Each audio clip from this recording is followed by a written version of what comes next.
Hello, everyone. Welcome to the Psychology and Spirituality, a Bridge to a Better Life series of talks.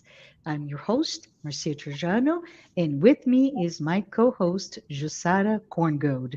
Jussara is currently the Secretary General of the International Spiritist Council and former President and current Vice President of the United States Spiritist Federation. Jussara, beyond those current assignments, she has 30 years of work conducting fraternal conversations with many different organizations as an outreach program. I'd love to welcome all of you, to thank you for joining us today. And in our episode of this conversation, I would like to say this talk was brought to us by our friends at U.S. Spiritist Federation. The United States Spiritist Federation is an organization devoted to promoting the study, dissemination, and practice of the Spiritist body of work.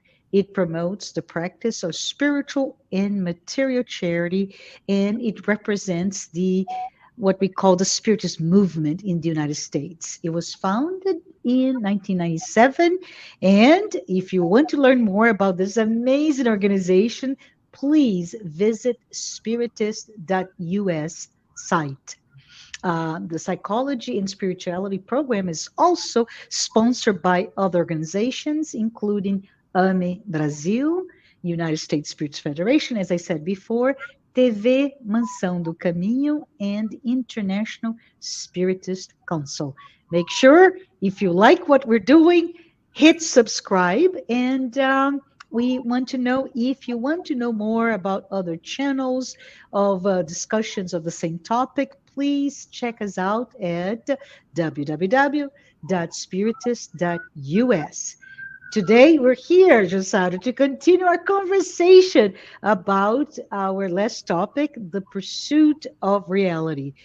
Jussara, can you tell us a little bit about how we ended that conversation? Yeah, sure, Marcia. First, let's say hello to everyone. And of course, by the sirens, those that are familiar with the New York sound, they are always present. It's always part of our soundtrack, right? So, hello, Marcia. Hello, everyone. It's great to be back. Why don't you talk to us, Jussara, about how we left off last week? And last time we talked about this topic, I think we can discuss that now. What do you think? Sure, absolutely. Last time that we were talking about the pursuit of reality, we ended quoting one poem that we find in the work of Joanna de Angelis, one of the books by her, that is called Self Discovery. And she says the following: a spark starts a fire, a beam of light opens a gap into darkness. A drop of balm softens afflictions. A word of knowledge guides life. And a gesture of love inspires hope and gives peace. And we said that this is a gesture of love towards oneself when we embark in this journey of self discovery, of really looking after reality the way it is real, not necessarily the way we understand. That is so much more for us to find out about it, right, Marcia? Yeah, yeah. Actually, if we think about, right, I love what you said, by the way. It's a gesture of love, right, as we embark in this journey. But as a journey, it implies a process. It's not punctual, it's not transactional. It is a process. And if we think about the process, which is, oh, we can say a process of mindfulness, right? It is a process of perhaps looking very critically at our own feelings, our reactions to external factors, triggers. What does that really mean to us? Why is that even important, Jussara, for us to be talking about this journey of self discovery? I think everything starts with being really sincere with ourselves. Mhm. We have, I don't know if some of you are familiar or not with the 13 virtues that Benjamin Franklin wrote. It is a fact that Benjamin Franklin is still in his youth. Sorry, he wrote a list of attributes that he found necessary for him to become a good person. And one of the things that one of those attributes or virtues, Mhm. as he called, is sincerity. So there is no way we can get into this journey of self discovery Mhm. without applying this sincerity in our lives. I also remember there is this one phrase that we learn in the New Testament by Jesus that says, "Know the truth, and the truth will set you free." Mhm. Times we think about, we are always looking outside. We never think that this is a phrase that refers to ours. It has everything to do with ourselves. So I don't have to know the truth of any other person. I have to know my truth. I have to really look into myself and and not be afraid of seeing who I really am. I am a Correct. I am a working process. Okay, Yeah. so pat yourself in the back and said, if you see things that you don't like that much, you say, okay, I'm a working in process. When you get across those websites that under construction, we are under construction. Yes, yes, I love it. Under construction, and if we think about it, right? We number one, it's about strength, courage, perhaps to go through with sincerity. Thank you for, by the way, for quoting Benjamin Franklin. I love his 13 virtues that he applied to his entire life, right? As flawed as he was, as flawed as we are, it is good to have a sense, or if we need that methodology to help us. But anyways, applying sincerity and knowing, accepting that we are only a work in progress. We're not final, we're not complete, we're not there yet. And it's important perhaps that the process highlights, at a minimum, at a minimum, if we're courageous enough, it will show us, hmm, our vulnerabilities, Mhm. right? Our limitations, all that stuff that we're dependent upon. It also, I love to think about it, but it also highlights our aspirations and the trap that those aspirations have. If we think about it, I grew up in this family we talked about last time we met, in the context by which we grow up, and the aspirations are perhaps all based on what I may call false premise, or not. They're very truthful, and that's why I'm sorry, Benjamin Franklin, oh, Abraham Lincoln, Yeah. Benjamin Franklin. Thank you for that push for us to be very sincere. And as we confront, we may also confront: has this aspiration really only materially driven, or is it truthful and long term? Right. Mhm. Uh, Also, when we confront ourselves, we see some tricks that our ego plays on us, and we also see how we are victims of the illusions that the world create. So the question here is point counterpoint, right, Josada? It's behind everything we do, there is a point counterpoint, and that journey of self discovery brings us something that Joanna talks about, which is I don't know if you can speak to that. I love the concept is decision making, right? The duality of negative versus positive, point counterpoint, everything that we decide today in this process of discovery, the self discovery, also brings us this enormous legacy from our past, and everyone, that legacy, the residue, if you will, the remnants of our past achievements are part of who we are today. So when we talk about perhaps looking ourselves intuitively or rationally, we need to also understand that we may be trapped by what we've been, and let it be the platform by which we will now move toward what we can become, and not hold us into this really prison, enslaved by what we were, but not what we can become. So, in that sense, I just thought that maybe, Jussara, I don't know if you're prepared to talk about it, but maybe we can talk about the idea of what is our mission in life, right? How can we identify ourselves with that notion of a higher purpose in life? Or when we don't, what leaves us in this place, in this limbo of unease? Oh, I'm looking at myself, but I don't feel quite right. And we believe that this is because we're not in tune with what is our true self and what is our true purpose in life. You see, Marcia, the way I see it, we have so many lessons to learn from this 13 Virtues by Benjamin Franklin. One of Mhm. them being not only, of course, the virtues, the 13 virtues, but to set up goals. Mhm. This is what he did.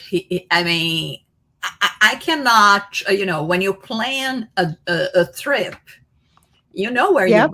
going, right? You are going to look at the itinerary, see, where you can have food, and which hotels are you going to stay, what places are you going to visit. So we plan ahead. So Mhm. we cannot embark on a journey of self-discovery and this pursuit of reality without setting goals for ourselves. And I think in a way, this is another thing that I love about the 13 virtues of Benjamin Franklin, that for starters, it was only 12. And he wrote it to himself. And but one day he decided to share with a friend, and the friend looked at them. I was very impressed, but he said, "You know what? You forgot the most important one." And he said, "Which one?" And then the friend said, "Well, humility." Immediately he agreed with that, making a comment that to be humble is so hard that even when you are acknowledging that we're truly humble, then you no You longer are humble. love it. Very humble, I think, in a way. I think humbleness were there when he realized that he only could cope with 12 or now 13, right? And I think this is another direction, as another lesson that we can gather from that. Of course, if you want, you can start using the same process as Benjamin Franklin, using the same goals as he put it to yourself. But the thing is, he knew the limits that he had. So he set this goal. He said, I have to have a goal. I Mhm. will aim towards that. And I think I can deal with those Mhm. 12. Maybe I know there are 50 or 100, but I will start small. Right? Mhm. So let's start small. One day at a time, right? We start small, and gathering motivation from each day that we succeed. And of course, we negativity will come into place, and we will Mhm. doubt our possibilities, because also we don't trust ourselves in the process, right? We Yeah, have yeah. to start going in a direction that we will trust ourselves and not be disappointed when Mhm. we fail. Yeah. I think in one of the episodes we talked about Thomas Edison, right? Okay, Mhm. not talking about failing personality, but yes, in a way, because it was not just himself engaging into a discovery, but it was his persistence, which is a virtue per se, if we are going Mhm. talking about it. And, Love it. and Mhm. understand that when we are born, we are not a clean slate. We come from experience. Okay, I know maybe some people do not have this belief that we were not just created when we were conceived, but in terms of spirituality, the majority of us, we do understand that we come from something. This is not our beginning, and it's absolutely not going to be our end. And this is another thing that will lead us towards this work in self improvement. I don't Yeah. know if I moved away a little bit of what you asked. So No, you're right, Anne. You went to you went through Abraham Lincoln is here with me today. yeah. Benjamin Franklin, right, with the 13 virtues, and went back to the fact that from a spiritual and spirituality background and foundational to what we're talking today, which is the belief of life after life. When we're born, that's not the beginning. When we die, that's not the end. And with that, there is that sense of higher power, right? Higher mission, higher purpose. But if we stop that, let's park that, Jussara, and talk a little bit more about this notion, because self-discovery, a method, really well, it's lovely because it's so simple, that Benjamin Franklin mentioned the 13 13 aspects to which to look at himself.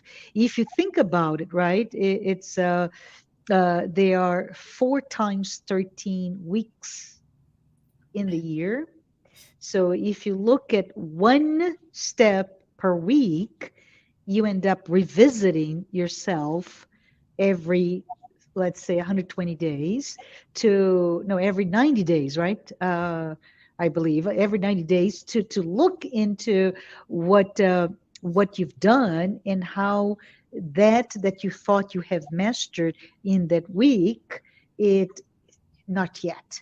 So, what can we talk about it? In the process of self discovery, we often look at another historical person that is amazing, and it's Socrates, right? Where he gives us the sense of how important it is to go through again this journey of self-discovery, of inner transformation. And the journey for inner transformation, as we talk here, it again, it goes back to having courage to look at yourself, but also look at with kindness, right?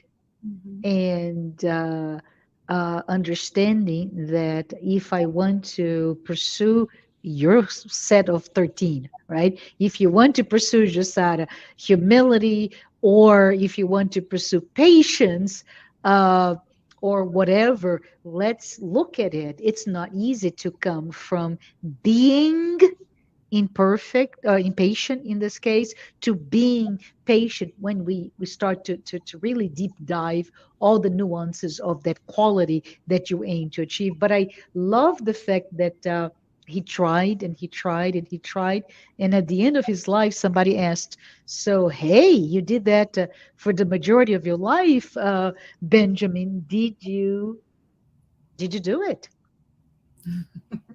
It's Yeah, interesting that you yeah, mentioned Socrates as well, yeah. because in every one of the aspects that Benjamin Franklin lists is in this 13 virtues. He Mm-hmm. it follows a statement or something that is like, a personal remark on what do I really want to achieve with that, because sometimes Mm-hmm. plain word may be deceiving. And Mm-hmm. when he's talking about humility, he Mm-hmm. it's the shortest description that he put in all of them. He writes just the following: imitate Socrates and Jesus. And I think it's so amazing, because why imitate Socrates, right? Because he is exactly the man that Yeah. said, what I know is that I know nothing, right? Yes. Yeah. When Yeah. when questioned if he was the wisest man of his time, and Mm-hmm. that seer that all his colleagues, his scholar friends went to visit to ask who was the wisest among them, and Socrates didn't want to, to bother himself in going with them, and the seer says it's Socrates, and they can't come all like, very unhappy with the result, and told him, well, she said you are the wisest man in the whole world. In the whole world. And then he thinks a little bit and says, you know what I am. Yeah. And they were so surprised. And then he says, well, because among us, I'm the only one that knows that I know nothing. So Yeah. this is the example of humility. And of course, and when we talk about Jesus that didn't have anything apart the clothes that he was wearing, right? Yeah. So it's in all this process, and like you mentioned Socrates, this phrase that is attributed to him, but in fact it is there in the oracle that we find in Greece, is Mm-hmm. the know thyself. The question we have to ask ourselves is, do we really know ourselves? And Correct. I think this whole methodology is because with all the distractions that we have in life, we see ourselves in one way that not necessarily represented the reality. I have one thing that I've been trying to do my whole life. Not that I managed to do that. Okay, of course, like many of us, I have an opinion of myself, of Mm-hmm. what I am, what I do, and I have embarked in this journey of getting to know myself better. But sometimes it does intrigue me when someone comes and say that I am, or comes with an adjective to describe me, then I don't think I am, whether good or bad. It doesn't matter. Mm-hmm. It intrigues me, and it becomes even more intriguing if more than one person comes and use the same thing, the same adjective to refer to me, and I don't see myself like this. Mm-hmm. There are two options here. Either I really am what those people are saying, and I am not seeing that, or I'm sending a message across that shows me in that way. And the question is, do I want to be seen that way or not? So this process of, like this methodology that Ben Franklin utilizes is very good because of the goal that he sets. It's very good because it's a small goal, and it's something that he does this check daily. Mm-hmm. So we don't take the time anymore to look at our actions, at our reactions, how we position ourselves in the world, how people are seeing us, if this represent the reality, or if I'm really seeing myself the way I am. This is why it's so hard, but this is a longing from our being. We Mm-hmm. not live in permanent disguise, in being completely oblivious to what we truly are. That's why, when we are talking with psychologists or the psychiatrists, they are always talking about, the shadow, right? Oh, the shadow is not the shadow because of the light. That represents everything that is stored. Yeah. Yeah. We are not paying attention. Hmm. Yeah. Yeah. We don't even know how to pay attention, right, Mhm. Josada? So I think it's we don't pay attention. We don't know how to pay attention. And you mentioned something that I read before. I don't know if you have read it, Josada. It's called the Johari's window. It is a tool that actually, in the professional setting, it's a psychological tool, but the professional settings in HR, human resources, use a lot. And it talks, I think you alluded that to before, the four quadrants of one's personality. Mhm. The what I know and what everybody knows about me. This is my public persona, quadrant number one. Quadrant number two is what I don't know about myself, but everybody knows. This is, as you mentioned, the blind spot, right? I somehow am not able to understand, to see. But I think you said quite well, Jussara. Then the question is, if I am giving the feedback that, hey, Jussara, you think that you're patient, but this is the evidence that we see that, oh, contrary to your belief, you're really not patient at all. And so that's your blind spot. You thought yourself you're patient, but you're not. The third quadrant is, which is what Jung calls the mask, right? Which is our hidden self, meaning I know that I am impatient in this example, but I'm going to tell the world that I am patient, right? Or maybe I am not generous at all, but I'm going to tell the world that I'm charitable, generous, et cetera, et cetera. And I go home and I'm counting counting beans, if you will. And the fourth and final quadrant is the deep unconscious, which is you are not aware and people around you are not aware about who you are, but that's that deep, what we talked before, right? The iceberg. I talk about this because I'm thinking of this enormous iceberg under the ocean's water, where you only see so little about who you are, which is your consciousness, right? Everything else is under that. So from that perspective, we really see aspect of ourselves that, regardless if it is a mask, meaning that this is what I want you to think I am, even though I'm not there yet, right? Many people say fake it until you make it, fake Mhm. to be a good person until you are a good person, or that is my blind spot. Regardless of that, this journey of self-awareness, this pursuit of reality, this notion that we have to be strongly biased toward sincerity, toward authenticity, will lead us to open that window, if you will, open our sense of self so that we contract or become larger of our awareness of where we are in our potentialities. Love Yeah, it. Thank I you. agree, Marcia. It's interesting that you mentioned about patience. Uh, Hmm. for many, many years, I thought myself to be a very impatient person. Well, now if you ask me, of course I'm impatient, but not it's not as bad as I used to think.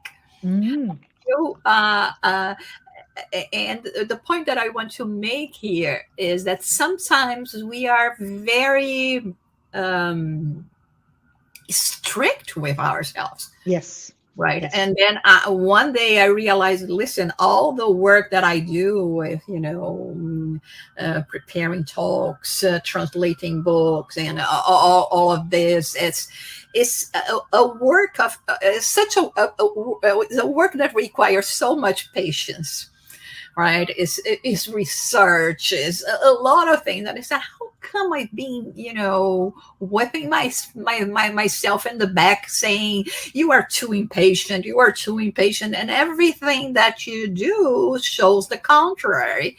And Mm-hmm. and so I started becoming more lenient with me and saying, well, of course I am impatient, but not in the sense that I used to think. And one of the things in this whole process of this pursuit of reality and Mm-hmm. self-discovery is that it does hurt to Yeah. look at ourselves.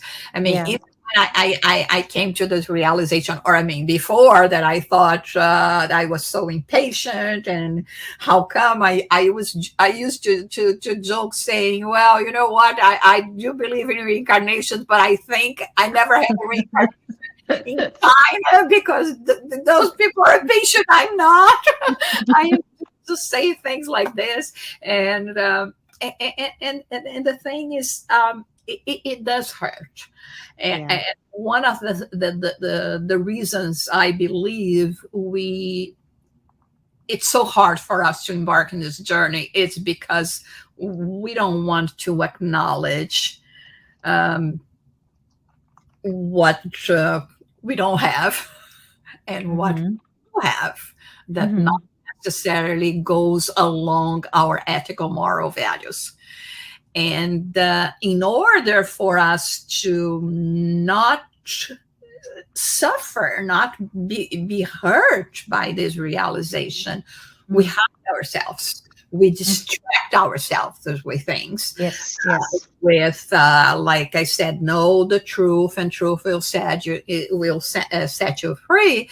I don't want to know my truth. I will prefer to know what is happening in other people's lives, checking Instagram, all of those things, that have to be with myself, with my Mm-hmm. thoughts. And this is but again, we cannot flee from ourselves for so long. Yeah, it's again the duality that not that I mentioned, but it comes back to us, right? Mhm. We urgently want to be devoid of the truth about ourselves because we're afraid of looking ourselves in the mirror, really looking ourselves in the mirror, meaning not the made up self, but the unmasked, all the wrinkles and all the flaws and all the, things that are beyond our surface. And when we do that, it will free us. It will free us from holding on to that mask, that illusion that we so desperately create and protect in the course of one's lifetime. So it's antithetical. We don't want people to know that I'm going to put away another, not patience, but I don't want people to know that. Let's look for humility, right? It's a good one. That I'm an arrogant, proudful, selfish person. I don't want people to know. I prefer them to, I don't know, canonize me as Saint Marcia. I want people to know I am awesome, that I am loved, I am idolized. And those two realities, there is an abyss between them. So the sense of, once you have the courage to truly open that, again, that arrogant person that I am, and look for, why am I so arrogant, let's say, and how can I still love myself? I think you mentioned earlier we are a work in progress. So if we are a work in progress, I should love the work that I am, the status quo of who I am right now, because I know that I'm trying, Yeah. right? I know that I want to be better, and in this desire, this effort, this energy that I expand to become better, I am better. So something that I was saying earlier, and I don't believe I closed my thought process, was that at the end of his life, when Benjamin Franklin was asked, so Benjamin, I've seen you try to become a virtuous man, right? A better man. Did you? And he says, no. Oh, so it was all in vain. And he said, those are my words. But he says, I'm a better man because of it, because I tried. And I think this is the real lesson, the real call to action for all of us. Let us try. It will hurt. It will display things that maybe we're not prepared to look about ourselves. But let's be loving, compassionate, and forgiving because we're still a work in progress. Does this make sense to you? Sure, absolutely. And I was thinking about one example that Joanna de Angelis gives in the book Self Discovery. And Mm-hmm. good to make a remark here that mostly Mm-hmm. our conversation are based on her works. Yeah. We use our own words, but it's based on the works of Joanna de Angelis that Mm-hmm. has been giving us so many tools to understand us more from this psychological aspect, putting together spirituality. And so Mm-hmm. she talks about the Greek tragedy of Sophocles, I love it. Yeah. as when she talks about Oedipus, right? When he realized that he had taken as his spouse the wife of the ex-wife of his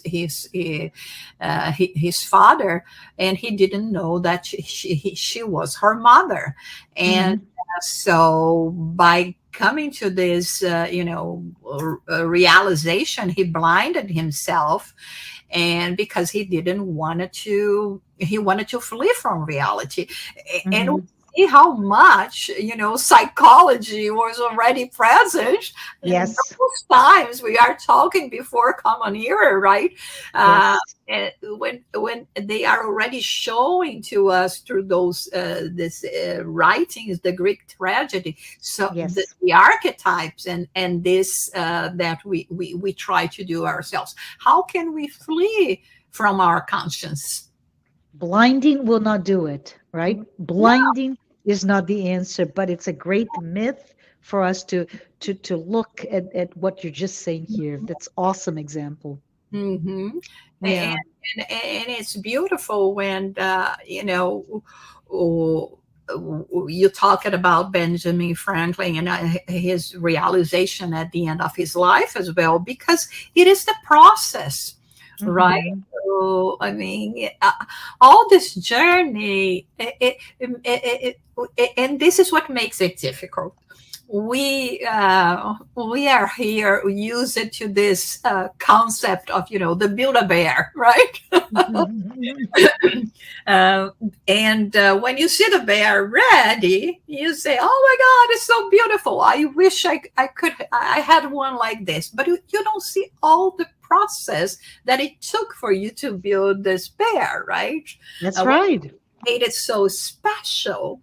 And so we have to start savoring the journey, and understanding also that all the scars of life represents really acquisitions. and Correct. and in Mm-hmm. terms of him saying, okay, I guess probably he could have said, okay, maybe I got to the 13 virtues, but then now that I got to them, I mean, I'm seeing better, and I know that there are more 26 to go, at least for the moment. Perhaps this is the reason why that in his graves stone he wrote, it's written, here lies this body, right?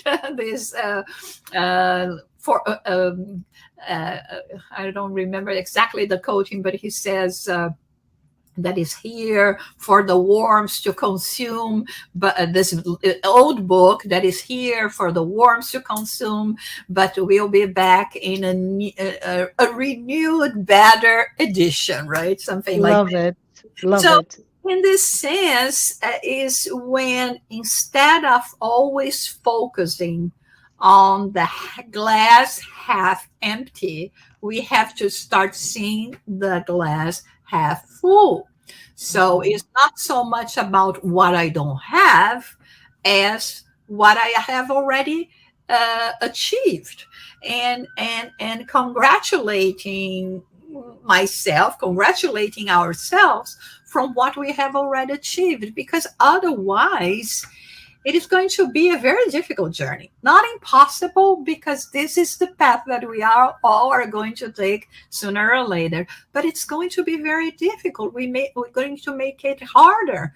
So small victories are great, Mhm. right? I mean, and we have to become aware of them, Mhm.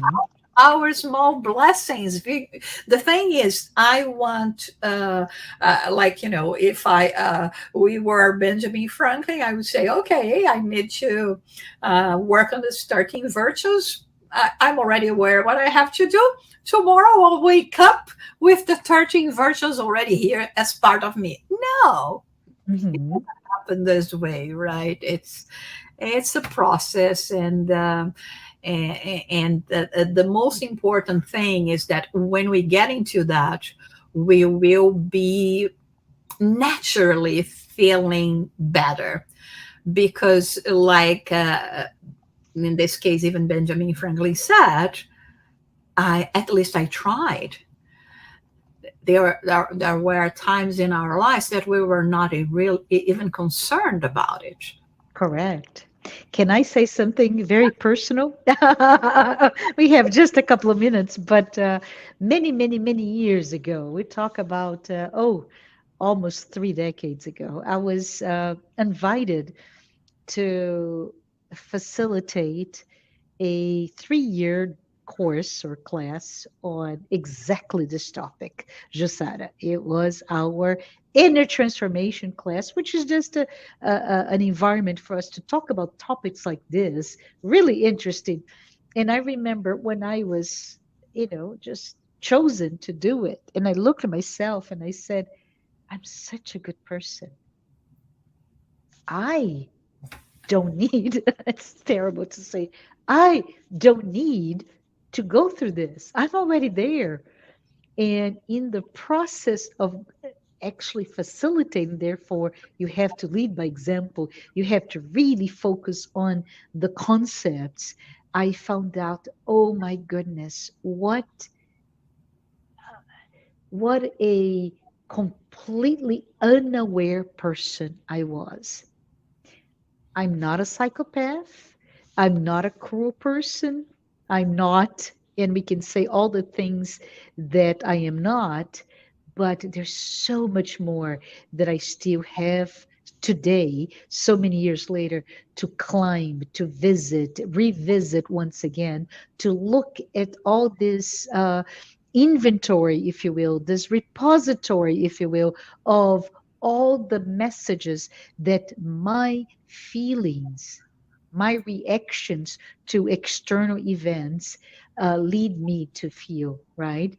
Why do I get angry when this happened? Why do I get sad when this happened? How do I reconcile my emotional response to things with who I am, or like you mentioned before, who I want to be? Jussara, I love what you said, right? If you Yeah. see me as something that I don't see myself, I have a choice, right? Either I see it's my blind spot, or is this what I am doing? Can I do something about it? So this topic is, everyone, amazing. I hope you were able to get as much interest and excitement as I have by talking to Jusada today about a second part of our discussion on the pursuit of reality. Lots and lots of good reference books. I hope you get to continue to read. please, if you want, go to see Benjamin Franklin's information. It's easy to read about his 13 virtues and his methodology, and maybe it will inspire you to start your own process of self-discovery. Jussara, do you want to say a final thought before we say goodbye today? Sure, there is even an app, okay, about Benjamin Franklin's 13 virtues. Yes, I would like to say that, when we talk about, okay, okay, it's hard, it's a process that can hurt as well. We have to be patient with ourselves. There is one topic that Joanna de Angelis mentions a lot in terms of love and self-love. So Mhm. she says that in all this, the experience of love is essential in this process of self-discovery, because it only means that we are breaking the shell of the ego of primitivism that is still predominant in our human nature. Mhm. So don't feel bad. Just remember um, uh, to be tolerant with yourselves, and to pat yourself in the back and say, okay, I'll go and see how many beautiful uh, doors you will open before you with this attitude of love, of self-love as well. So we'll continue next week in our next episode. And so I say bye to all of you, and bye to you as well, Marcia. Thank you so much for being with us in this episode. Thank you, everyone.